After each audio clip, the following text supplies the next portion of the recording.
Yes. On the set, when I was playing Star Trek? Anywhere. Anywhere.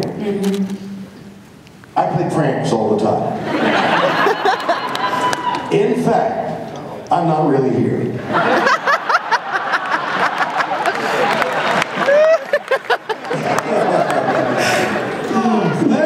There's a story. I don't know how old, you know, some of you probably have never seen me before. And what a surprise, isn't it? But there's a wonderful story I love to tell, and I'm going to tell it again, even though you may have heard of it. Leonard Nimoy and his bicycle. Yes. Yeah? Okay, that's good.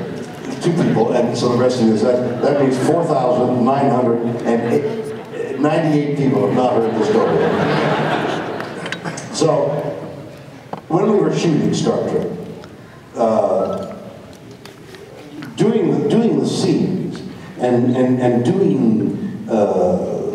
interacting with the other members of the cast was very important. Very important that an actor interact and be part of an acting company. That's why you're there. The next most important thing is lunch.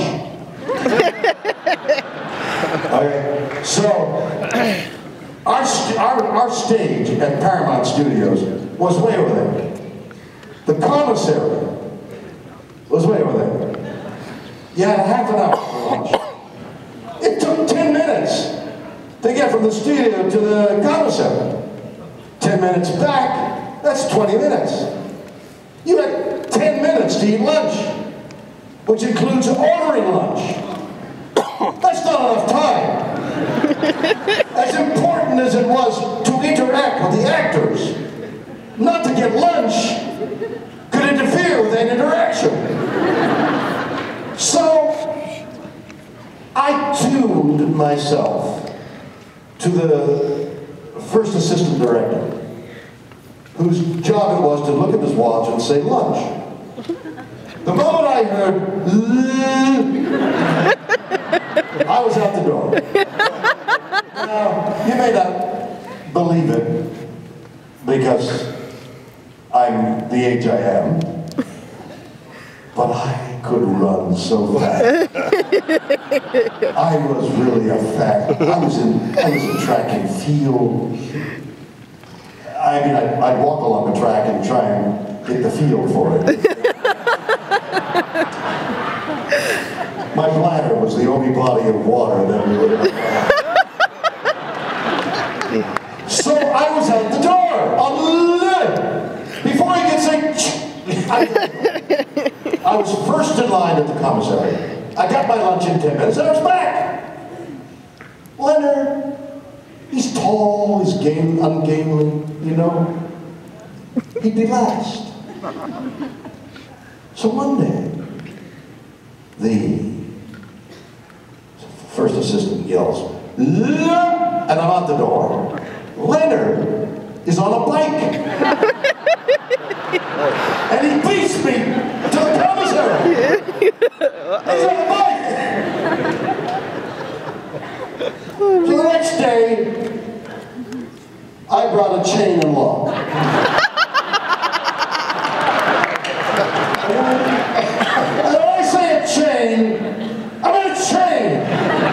And you know those locks? You used to shoot the lock and everything would explode around the lock and the lock would stay locked. That's the kind of lock I brought. And I chained the bike to the fire hydrant. And I locked it. I'm out the door. Leonard gets on his bike, he can't go. He said, "Where's the key?" I'm gone, I'm eating lunch. So the next day, he brought bolt cutters. And he chopped the chain, and he beat me to lunch. So the next day, because, you know, in a large studio, you get a lot of people, you don't know who they are. They can steal things. And I didn't want his bike stolen. So for safekeeping, I put it in my dressing room.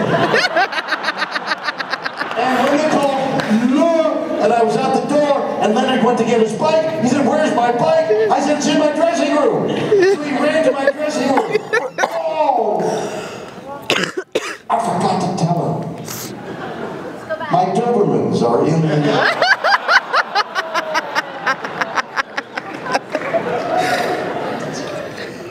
So he never forgave me. And he got, you know, he got bitten up a bit. They were love bites. I mean, his wife Susan does the same thing. He doesn't do that. Yes, that's the kind of brand I would